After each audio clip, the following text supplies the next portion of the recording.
Good afternoon and welcome to News Valdosta. I'm Alyssa Riggs with your 3 o'clock update. Valdosta police are looking for a man accused of beating his girlfriend with a piece of a bed frame.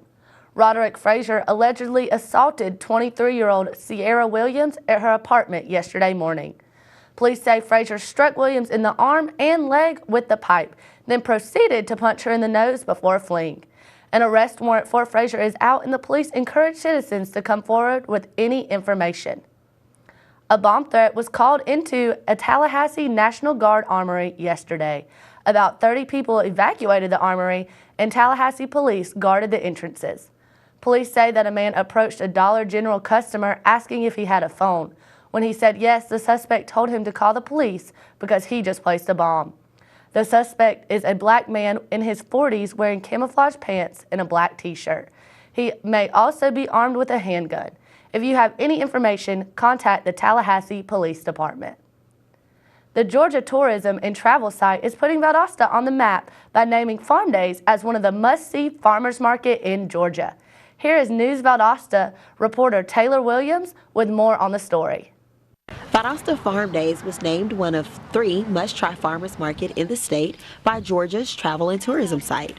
The site talks about the locally grown and handmade goods, setting the market apart from the other 2 featured. The vendors that come out sell a variety of products and love that Valdosta offers the business opportunity. Well, it's been very, very good. More people hear about us, and they're anxious to come try our product, and then they usually buy our product. And so then the word of mouth is just like a rolling stone. It's just really, really rolling and doing really well. Farm Days is not only a farmer's market, it's an event that brings the community together. Several farmers are experienced and well known throughout Valdosta. But this is my 25th year doing peanuts and baked goods. I get a lot of sales for my peanuts, my pies, my cakes and cookies. And everybody say it's good, like this. And I say, well, thank you. And so they'll say, well, I'll see you next time. I say, okay, that sounds good. So it's really, I enjoy doing all of it. The last month for the Valdosta Farm Days event is September. Make sure you check it out before it's too late. I'm Taylor Williams with News Valdosta. Valdosta's $1 billion 2040 Transportation Vision Plan is holding its second open house today. From 10 a.m. until 6 p.m., guests can learn about the plan and its importance for the Valdosta community. The meeting is taking place at the South Georgia Regional Commission on Savannah Avenue. The meeting is open to the public and citizens are encouraged to attend. The Valdosta Police Department is looking for volunteers for a new auxiliary program to assist officers. Valdosta Police Chief Brian Childress is asking anyone interested in working for VPD on a voluntary basis to apply to join the new auxiliary program, which seeks to boost community involvement with the department. Anyone interested in participating in VPD's auxiliary program should contact Valdosta Police Department. Valdosta State University will face many changes this upcoming semester. The university is welcoming a new interim president along with other important staff members. With new faculty, there will be many positive impacts to budget and student life. We go to the studio with News Valdosta reporter Tevin Williams with more on the story. Thanks, Alyssa. After the resignation of VSU's previous president, Dr. McKinney, the university was given a new interim president, Mr. Cecil Staten.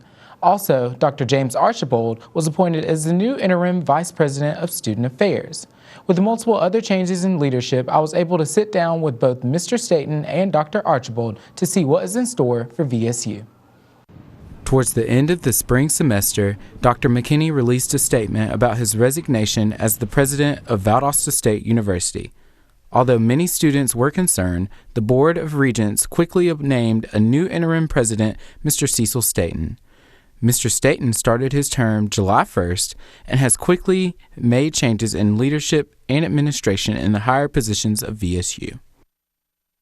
Well, I think we've already made some changes very quickly in a number of key positions. We have appointed a new interim provost, Dr. Brian Gerber, who was formerly the interim dean of the College of Education.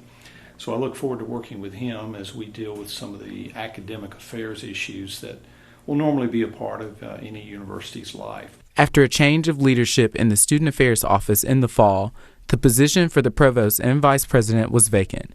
Dr. James Archibald was appointed to the interim Vice President position and has plans on having a successful and interactive term in the Student Affairs Office. I'm looking forward to working with students in a different capacity than previously in the professorial role, but more so interacting with our students and engaging them and helping them foster their professional development as well as their personal development as they matriculate through their education here at Valdosta State University. I think you're going to see a lot of changes with the student affairs professionals as far as their frequency of interacting with students. They're going to be out front with the students, engaging in activities, being involved, and so you're really going to get to meet them. Another emphasis I have is going to be on retention. We want to make sure that students are happy and satisfied when they're at VSU. We want to make sure they have a reason to come back and finish their educations on a timely basis. With all these changes going on at Valdosta State University, the new administration is still working towards one common goal, which is for the students.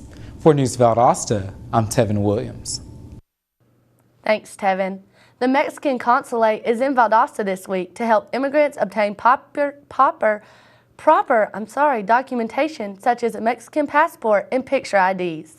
This consulate saw over 300 immigrants yesterday and will work at the Goodwill Career Center off of St. Augustine until Friday. This is not a way to obtain U.S. citizenship, but it is a way that will help with Mexican nationals obtain papers to open bank accounts and enroll their children into school. The consulate will meet with people on a walk-in basis. Now taking a look at our weather today, we have a high of 95 degrees with a low of 74 tonight and a 20% chance of rain. Tomorrow, we expect a high of 93 and a 60% chance of rain again. Thanks so much for watching News Valdosta. I am Melissa Riggs. Tune in at 4 o'clock with Luke Owls for our next update. Have a great day.